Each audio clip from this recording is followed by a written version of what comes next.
You're seeing they're emerging like couples that are coming up, these young couples.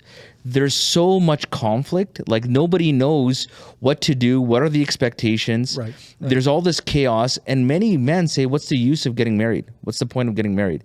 If I have to provide everything, she's not obligated to do anything, then why should I even get married? Many of these imams for years, they were saying, the woman is obligated to do nothing at home. Man has to provide everything. No, I'm not worried at all. I rely on God, Allah. I feel that this shaming with the lowering the gaze mental trick that's used, it's kind of like this. Don't look at my left hand, okay? Don't look at my left hand. You know what I mean? So you're drawing attention to something, and you know it's you can't win. It's common to see this all around where Muslim women will have these profile pictures. Now, I know someone is going to scream and say, well, Sheikh, how come you don't just lower your gaze? Let me say something. Us men lowering from our gaze, it does not solve the world's hunger problem. When I see people constantly talking and bashing men on how we have to lower our gaze, now, do I have a problem with it? No. Do you have a problem with it, doctor? Not at all, right? However, who are we men supposed to lower our gaze from? The street signs?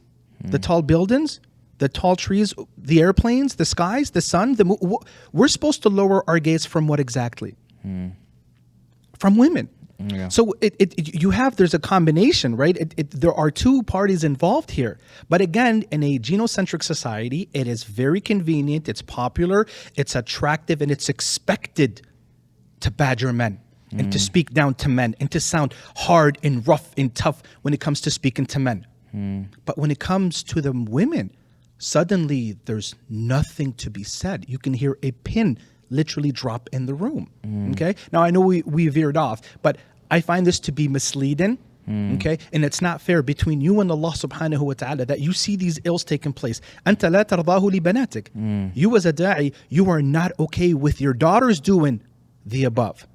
You also should not be okay with random Muslim women doing that as well. And one last thing before we move on.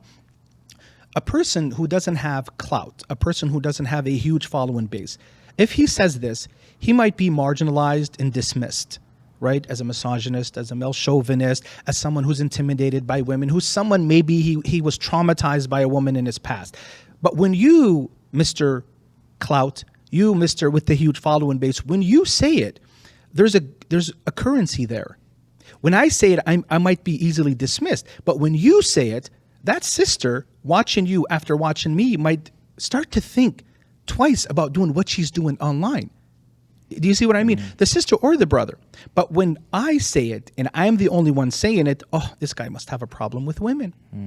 But when you say it, another person says it, that becomes the new norm.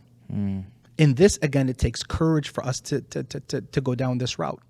Yeah. It doesn't make any cohesion between people. There's, if we truly want to understand and have cohesion and I would say peace between people, you always have to understand where both people are coming from. You know what I mean? So men are built different, obviously, in a certain way. Women are built different in a certain way. And when you have people like many of these imams for years, they were saying, the woman is obligated to do nothing at home. Man has to provide everything. Like they're making it as if, I felt they were almost overcompensating.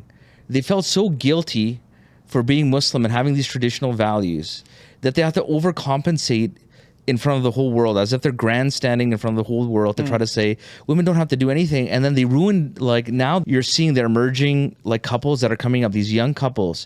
There's so much conflict. Like nobody knows what to do. What are the expectations? Right. There's all this chaos. And many men say, what's the use of getting married? What's the point of getting married?